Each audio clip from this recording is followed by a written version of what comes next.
6 American soldiers lie dead.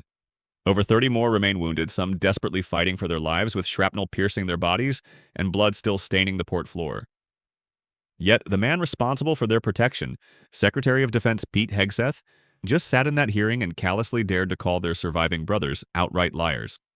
So are you saying that these soldiers, our soldiers who survived this horrific attack, are lying? What I'm saying is before the commencement of the conflict, we put in maximum defensive posture we could. That's a direct We moved contradiction 70 to what they said. in this directing. Can I speak, or are you just going to monologue falsehoods all over the place? It's not a falsehood. We moved 7,500 troops off of the my X time. based on the intel. Stop. Based on the intel. Stop. Reclaiming my time. Because you yell doesn't Are make you right. calling? Just because you yell doesn't make you right. I'm reclaiming my time on behalf of these survivors. You just said what they said is a falsehood. There's a much larger picture. True? There's a much larger picture at play here that included integrated air defenses, bunkers, moving people off Then the why, X Mr. Secretary, to ensure that they were dead? not part of the target. We moved those troops and all across the theater, thousands of troops off the X, off of their bases, because we knew what Iran was going to try to strike, and we knew there could be a tragic moment. There could be a tragic moment where something could get through. Of course, that's the consequence of conflict, and we remember those 6 every single day. I want to finish. But don't play games with. I'm not playing games. I want to finish with one more quote from a survivor of the attack, and I put this on the record. Telling the truth is important, and we're not going to learn from these mistakes if we pretend these mistakes didn't happen. Secretary Hegseth, those soldiers told the truth. Those soldiers are braver than you are. I commend them. They are asking for accountability. They deserve accountability, and I'm asking for the same, starting with you. And as I said a year ago, you need to resign immediately. I commend those soldiers. I yield back. You just saw Congressman Patrick Ryan, a West Point graduate with 2 Iraq combat tours and 2 Bronze Stars, glare directly into Defense Secretary Hegseth's eyes and demand his immediate resignation. This is no political game. This is American blood spilled on the floor. On March 1, 2026, under 24 hours into the Iran conflict, a single Iranian Shahed 136 suicide drone slammed directly into a tactical operations center at Port Shuik in Kuwait. 6 soldiers from the 103rd Expeditionary Sustainment Command, an Iowa Army Reserve unit, never made it back. They became the initial American casualties of this war. And according to those who survived, these fallen heroes never stood even a single fighting chance. Goes back. Chair, and I recognize the gentleman from New York, Mr. Ryan. Thank you, Mr. Chairman. Head wounds, heavy bleeding, and then just shrapnel all over. So folks are bleeding from their abdomen, bleeding from arms, bleeding from legs. Secretary Hegseth, do you know who said that? I'm not sure I do. It was one of our soldiers describing the devastating Iranian drone strike at Port Shuik, March 1st in Kuwait. As you know, 6 of our soldiers killed, over 30 wounded. Secretary, do you know the range of the Shahed 136 one-way attack drone, approximately? It depends on the variant, but it's got serious distance. Several hundred miles. Do you know how far Port Shuik is from Iran? There's a reason why we took It's extreme measures I'm gonna of reclaim force my time. protection because I'm we gonna reclaim understood the my time. proximity challenges. Mr. Chair, I'm going to reclaim my time. It's well under 100 miles. Before the war started, there was clear intelligence that Shuik was high on Iran's target list. Internal analysis had said the site was indefensible from aerial attack and should not be used. Yet you sent our soldiers from the 103rd Sustainment Command there anyway. Is that true or false? True or false? Straightforward question. Are you going to give me a chance to answer or just play gotcha? Did you send them there or not? We took proactive measures from the beginning to ensure force time. protection and defensive posture were maximized across the theater. Let's talk about what defenses they had. Prior to the attack, officers on the ground knew our troops were vulnerable. In fact, they requested additional force protection. Did they receive it? Look at the damning evidence Ryan exposed during that hearing. Port Shuik sits well under 100 miles from Iranian territory. The Shahed 136 attack drone possesses more than enough lethal range to strike it with total ease. Before the first shot of this war was even fired, clear intelligence had already identified the site as high on Iran's target priority list. Internal defense analysis within the Pentagon itself concluded the location was completely indefensible against aerial assault and explicitly warned it should never be used. Pete Hegseth sent American troops directly into danger anyway.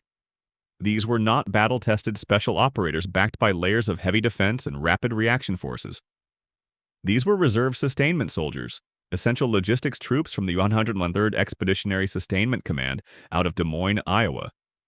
They were ordinary men and women who honorably put aside their civilian careers, their families, and their hometowns to answer the call of duty. They were abruptly moved into an exposed civilian commercial port located more than 10 miles away from the relative safety of Camp Arifjan as part of a flawed force dispersal strategy. On a neat PowerPoint slide, the concept looked clever. Divide forces, scatter them, and minimize single-strike casualties. In harsh reality, it converted them into isolated, unprotected targets, trapped inside flimsy container-style structures with virtually nothing shielding them from the sky. Officers and commanders on the ground foresaw the impending catastrophe. They explicitly requested urgent force protection. They asked for counter-drone assets, counter-rocket systems, and basic reinforced overhead shelter. They were denied. The response from top brass was cold silence or empty, false reassurances that defenses were already fully maximized. This was no tragic fog of war mistake that only becomes clear in hindsight. This is gross leadership failure at the highest level. Hegseth and his command team held the intelligence. They had explicit, urgent warnings, yet they still ordered American soldiers into a vulnerable post that military analysts specifically deemed indefensible. Since the attack, instead of owning this fatal mistake, Hegseth's team has worked frantically to cover it up, spouting talking points about tactical movements, maximum readiness, and tragic wartime inevitabilities. Meanwhile, 6 grieving families face the excruciating reality that their loved ones were sent into harm's way without ever standing a fighting chance. Wherever humanly possible, force protection and counter-UAS was always made available. They did not. In fact, when asked to describe the base's defense, one survivor who's come forward from the unit said, quote, I would put it in the none category. From a drone defense capability, none. So let's be clear, no counter-drone capabilities, no counter-rocket systems, no counter-mortar or counter-artillery, not even the basic overhead protection that you and I had 20 years ago in Iraq, and now 6 of our soldiers are dead. The next day, you downplayed the attack. You said it was a squirter that squeaked through fortified defenses. But since then, thankfully, brave survivors have come forward to set the record straight. One of our surviving soldiers told CBS, quote, painting a picture that one squeaked through is a falsehood. Another said the unit was, quote, unprepared to provide any defense for itself. It was not a fortified position. Another survivor said the building's protection was about as weak as one gets. Secretary Hegseth, that is obviously in direct contradiction to what you said from the Pentagon podium the next day. So are you saying that these soldiers, our soldiers who survived this horrific attack, are lying? What I'm saying is before the commencement of the conflict, we put in maximum defensive posture we could. That's a direct contradiction we moved 70 to what they said. In this directing, can I speak, or are you just going to monologue falsehoods all over the place? It's not a falsehood. We moved 7,500 troops off of the X based on the intel. Stop. Based on the intel. Stop. None category. That is the exact chilling phrase a survivor used to describe the base's drone defense capability. None. No counter-drone technology, no counter-rocket systems, no artillery defenses, and not even the basic overhead cover that every American soldier in Iraq depended on 20 years ago. These men and women were abandoned, completely exposed inside a flimsy structure at an open civilian port. A single Iranian drone proved just how lethal that command failure truly was. Yet the very next day, Defense Secretary Pete Hegseth stood before the nation at the Pentagon podium and deceptively claimed it was merely a squirter that somehow slipped past heavily fortified defenses. Pentagon spokesman Sean Parnell pushed the illusion further, publicly asserting the site was shielded by massive 6-foot walls. The official narrative was calculated and clear. The defense system worked, an unpredictable fluke occurred, and military leadership had taken every possible precaution. The brave soldiers who survived the explosion openly denounced that story as a fabrication. One survivor told CBS News that painting this attack as a solitary drone slipping through tight defenses was flat-out false. Another stated the unit was entirely unprepared to defend itself, explicitly confirming the post was never a fortified position. A third described the building's structural protection as about as weak as humanly possible. These are not anonymous internet comments. These are the direct words of American service members who watched their comrades die, only to watch their own leaders rewrite history. When Congressman Ryan confronted Hegseth with those exact eyewitness accounts and demanded to know, "Are you saying these survivors are lying?" Hegseth dodged. Instead of taking accountability, he pivoted to broad figures about moving 7,500 troops across the theater. He rambled about maximum defensive postures in the bigger strategic picture. He never admitted the location was fundamentally indefensible. He never acknowledged that desperately needed force protection was repeatedly denied, and he refused to offer a single word of apology to the grieving families. This is the recurring pattern. When tragic facts turn ugly, Hegseth and his circle rely on polished press releases rather than brutal truth. They prioritize protecting the political narrative over protecting the fighting force. Meanwhile, 6 heartbroken families across Iowa, Florida, Nebraska, Minnesota, and California wait for someone in power to look them in the eye, confess why their fallen children were left without basic defenses, and explain why their sacrifice was whitewashed out of the official record. Reclaiming my time. Because you yell doesn't make you right. Just because you yell doesn't make you right. I'm reclaiming my time on behalf of these survivors. You just said what they said is a falsehood. There's a much larger picture. True? There's a much larger picture at play here that included integrated air defenses, bunkers, moving people off the X why, Mr. Secretary, to ensure that they were dead? not part of the target. We moved those troops and all across the theater, thousands of troops off the X, off of their bases, because we knew what Iran was going to try to strike, and we knew there could be a tragic moment. There could be a tragic moment where something could get through. Of course, that's the consequence of conflict, and we remember those 6 every single day. I want to finish. But don't play games with. I'm not playing games. I want to finish with one more quote from a survivor of the attack, and I put this on the record. Telling the truth is important, and we're not going to learn from these mistakes if we pretend these mistakes didn't happen. Secretary Hegseth, those soldiers told the truth. Those soldiers are braver than you are. I commend them. They are asking for accountability. They deserve accountability, and I'm asking for the same, starting with you. And as I said a year ago, you need to resign immediately. I commend those soldiers. I yield back. And I recognize the gentleman from Massachusetts, Mr. Keating. Thank you, Mr. Chairman. Ryan nailed it completely. Those soldiers told the raw truth. Those soldiers possess vastly more courage than you do. That single line pierces directly through every cowardly excuse Pete Hegseth attempted to offer. Hegseth can ramble endlessly about the strategic big picture. He can lecture endlessly about integrated air defense networks, reinforced bunkers, and thousands of troops supposedly relocated away from vulnerable outposts. He can endlessly parrot the same scripted lines regarding maximum defensive posture. None of that alters the undeniable core truth. The 6 fallen American soldiers were knowingly left stranded at a site military intelligence had explicitly branded indefensible, totally stripped of the essential force protection their own commanders desperately requested. When a decorated combat veteran with 2 Bronze Stars looks the Secretary of Defense in the eye and demands his immediate resignation, the only honorable response is humble accountability.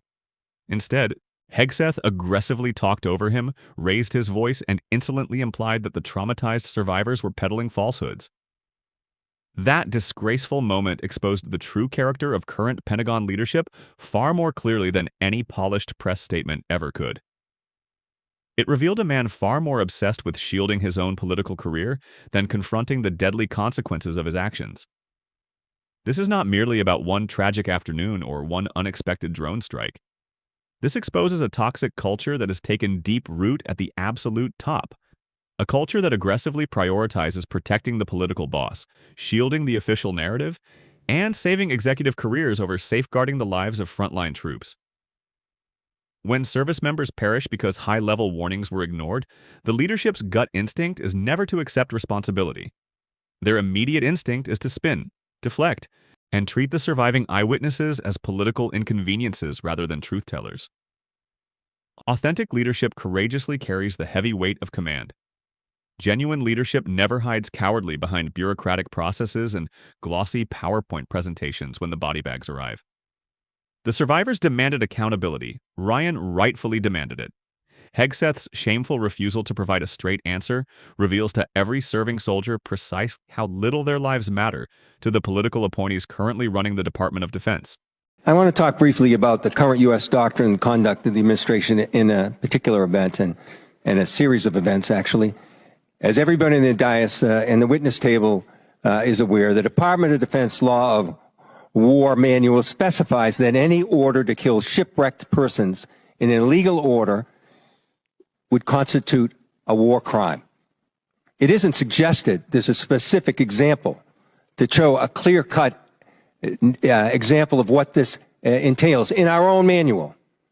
With that in mind, let's look back a few weeks ago when a fishing crew ended a long day of hard fishing, scoring a full stock of albacore and swordfish on board. Without any warning or expectation, this small Ecuadorian fishing vessel, operating about 200 nautical miles off the Galapagos Islands, was militarily engaged by U.S. forces. It was hit once, then it was hit again. Not a warning shot, not an interdiction, 2 drone strikes. Survivors described chaos and severe injuries. Our U.S. forces then handcuffed the crew at gunpoint, placed black hoods over their heads, seized and scrubbed their devices, and then held them for days.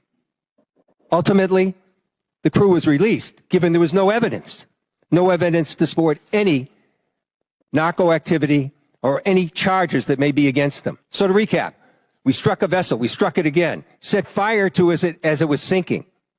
And as public reports say, even drank their beer. We detained the survivors, and then we let them go. This should be eye-opening. Now let's go to another example, the double tap or 2-strike attack that took place on September 2nd in the Caribbean. A vessel was struck, disabled, and then struck again, killing all but 2 survivors that were left clinging to the wreckage. And this is the thing. We know this happened. We know how it happened. And the Defense Department still refuses to release the follow-up video of the killing of the shipwrecked survivors, even though they released the initial one to the public in major news networks worldwide. No difference in sources and methods in the 2 videos, but still not released to the public. Of course, the backlash was severe at the time and perhaps is being forgotten. An unpredictable but ignoble display of character from this administration. Fingers were pointed at one another as everyone scurried to cover, in a tacit acknowledgement that this was an issue potentially violating international law. Now, I've reviewed what's been available, the phony rationale that these attacks are about fentanyl trafficking, when we know fentanyl comes from China, India, through Mexico. Then the baseless argument that this was about narco-terrorism. You know, I don't believe a word of it. This was to create leverage for regime change in Venezuela. And now the president acknowledged that was about oil. Beyond the simple need for justice and exercising American values, it's important for us to discuss what the U.S. belligerence in the world stage means to our security, our ability to marshal cooperation with our allies, and most importantly, not to normalize these actions that could endanger the lives of our own service members put in similar peril. Let me be clear about one thing. Whether it's these particular strikes discussed here, the one that killed 11 others off the coast of Venezuela, whether it's the 178 other killings, with each of these extrajudicial killings, the administration is pirating American values. We'll continue to investigate this. We will. It'll come forward in the future. Some days that second video will be released. But we've got to stop also using our precious resources that are being taxed so heavily all over the world on actions that hurt our military. They hurt our military and they hurt our standing internationally, and they're hurting our standard here at home. I hope that we can move forward. I hope we can review whether these are justified, because I found no justification. We were given classified information On the second strike, I can't discuss it, but I must tell you, it's the most convoluted bullshit I ever heard in my life. This should be public. This is our honor. This is what it makes American a difference maker. This is what we're proud of. It's an incredible array of false accusations. And I yield back my time. Gentleman yields back. What you just witnessed is no isolated incident. The exact same incompetent leadership that abandoned 6 American soldiers in an indefensible position without basic force protection is the same leadership overseeing military strikes that resemble personal score settling rather than a coherent strategy, and then stubbornly refusing to release the complete video evidence of what actually transpired. Different operational theaters, different targets, yet the exact same pattern. Reckless decisions made at the absolute top, fatal consequences endured by troops on the ground, and a relentless cover-up afterward to control the political narrative rather than confront the brutal truth. Pete Hegseth and his inner circle repeatedly demand the nation's trust while delivering nothing but body bags and press conferences riddled with glaring contradictions. They claim they honor those 6 fallen soldiers every single day, yet they still lack the courage to admit the simplest, most damning truth. The outpost at Port Shuik should never have been occupied in the first place. High-level intelligence flagged it. Internal military analysis deemed it completely indefensible. Field officers explicitly requested critical defenses that never arrived. And when the traumatized survivors spoke out, the response from top brass was shameful deflection rather than real accountability. Representative Patrick Ryan is entirely right. Those brave survivors spoke the absolute truth.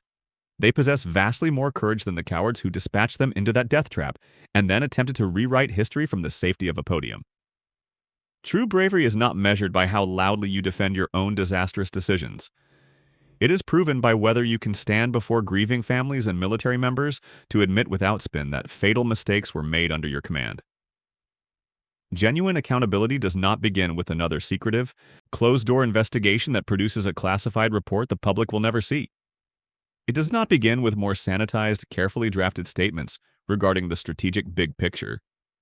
It begins with the man atop the Department of Defense taking full responsibility for every life lost on his watch. It begins with Pete Hegseth resigning immediately. If this channel's relentless pursuit of the truth matters to you, hit subscribe and turn on notifications now. Drop a comment below and share your honest thoughts. After everything you have just witnessed, do you still trust current Pentagon leadership? The families of those 6 fallen heroes deserve far better than cowardly excuses. The troops still risking their lives deserve leaders who prioritize protecting their force over protecting their own careers. And the American people deserve the unvarnished truth, stripped of political spin and scripted talking points.